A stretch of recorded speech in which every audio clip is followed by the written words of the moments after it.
What's going on, guys? Welcome back to the channel, Pete's Carport. I just got back from an awesome vacation and I'm ready to get the awesome 1963 Austin Healey Sprite back up and running. And we're going to start with the fuel pump that went bad in the last video I showed you guys. And we're going to be including a fuel regulator, a fuel pressure gauge, and a brand new fuel pump that I just picked up. So we're going to start off by removing the old fuel pump, adding this new Holley low pressure fuel pump along with a clear filter for the fuel. That way we can kind of see if any gunk comes through and clogs it up, and we can also make sure the gas flow is going. And then we're going to put a fuel pressure gauge just past the fuel pump to make sure that the carburetors are receiving the right fuel pressure. We also have another awesome thing in store coming in another episode. I picked up a Holley carburetor kit that's going to make this sucker scream. And so I'm excited about that, but we need to get this done first before we can install that carburetor. So let's get started by taking off this old fuel filter and fuel pump and putting in the new one. So let's get going.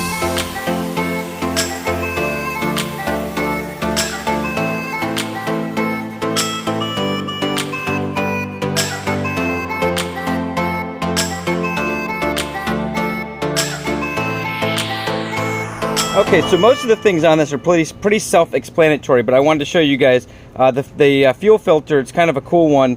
It's made by Mr. Gasket. I will leave a link. It was like less than 10 bucks. Came with a bunch of adapters depending on the hose line that you have, the size. I use the 5/16, which is what matched up. It does have an in and an out. It came with 2 adapters. So basically, this filter now is going to go in line here. I'm going to have to cut the hose line and leave a piece of hose line. So I'm going to need a couple more pieces of clamp. And then that's going to go to our new fuel pump, which we've installed there.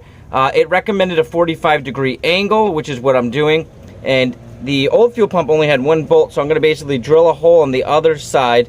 I grounded it to the same ground, and I'm going to power it to the same power. It does say that you need to have a fuse. I believe this power goes to the fuse over there, but I may purchase an inline fuse just to be safe. And then there is a shutoff valve that you can purchase, which recognizes oil pressure, and it turns it off if you have your key on and your car is not running, which I like to have because a lot of times I'm playing around with the electronics and the fuel pump is running, and I do not want that to happen. So I may go down and pick up one of those to install as well, and that will go in line with the electrical side of the things. And then the other thing we're going to be doing is this goes straight to your carburetor from the fuel pump here. So I'm going to be putting a pressure gauge in line, and that's not something you're supposed to run full time because you will blow the gauge. But it is something to use as a tool, and so I'm going to basically put a T-fitting in there and have a gauge that I can attach and probably cap that T-fitting off when I'm not using it. And then we're going to have a fuel pressure regulator following the Holley fuel pump, and it's a Holley fuel pressure regulator. That should be in later today. If not, I will get to that tomorrow, but you guys will see it in this video. So the next thing I'm going to do now is actually tap in my fuel filter and then connect that to the other end of the fuel pump. And then we're going to start tightening everything up, and I'll fill you guys in, and then we'll be able to turn the car on and have make sure the fuel is flowing to the carburetors. So stay tuned, guys. Okay, so I went down and I was able to pick up a really nice fuel pressure gauge. This one has the liquid inside of it. They gave me a really good deal because they are discontinuing this at AutoZone, so I was able to get it for 20 bucks off the shelf. They also got me a T-fitting, and that's going to allow the gauge to be mounted to that. And the cool thing is I was able to use these pieces that came from the fuel filter line, because when I said earlier I was using the 5/8, I actually ended up needing the 1/4 inch for down here, and somehow the hose, somebody expanded the hose here to be able to fit on there, but the hose here is a little bit larger, so I'm going to be able to get the T-fitting in there, and then we're going to attach our gauge. Now, I also bought a stopper just in case I want to remove the gauge. I was reading somewhere that you should not leave the gauge on there, but I spoke to a gentleman, and he's been driving around for almost a year now with this gauge on his truck, and he said it works perfectly fine. The main thing is you want to make sure you Loctite seal it, because this will leak under pressure. So I'm actually going to Loctite seal each one of these fittings here and use the thread sealer. So if you guys have any questions about how I did this, once I get everything hooked up, the last thing that I'm going to be doing, it's getting late today, so I'm going to get this probably put in really quick, is we're going to be putting our fuel regulator. That is on its way right now, but you guys will see that in this video. In there and allow us to adjust the fuel. I'm probably going to reroute some of these lines. We've got our pump in there with our fuel filter all attached, and that's all nice and snug. You can see that goes down to the fuel line there. So everything's looking really good, getting fit in there really nice. And then following all this, we're going to be swapping out those stock SU carbs for the high flow 45 DOCEV, I believe, Weber carbs. I'll let you guys know more about that once we do that installation, because that is a project in itself. But I'm going to go ahead and get the fuel pressure gauge hooked up, and then I'll come back with the fuel pressure regulator and we'll get that installed and we'll start her up. Alright guys, so it looks like I'm going to be in the final stages of the project, but we have a lot to do because we're going to have to reroute some of the stuff that we've already set up. The regulator, for a Holley fuel pressure regulator came in. It's a nice looking piece. It has 2 outs and 1 in, but it did not come with any pieces to go in there to either stop, because we're only going to need 1 out. So we need a stopper for one side, and we're going to need the exit and inlet for the other side. So I'm going to have to go down to the auto parts store. They do carry quite a few pieces like that. But the other issue I'm running into is we mounted our fuel pump there, allowing me to hook up the gauge there, and that routes all nicely. I actually turned the pump on. It functions perfectly. But I think I'm going to have to move the pump back to here and put the regulator here so we don't crimp any of our lines, because everything seems to be really nice. So this did come with a mounting bracket. So what I'm going to do then is basically trim down the hose line coming from the main line here, bring the filter down to here, bring the fuel pump to here, and then the regulator to there, and we'll be able to adjust everything nicely, snug everything up in there. I am most likely going to take the gauge off once we set the regulator and have it running nicely.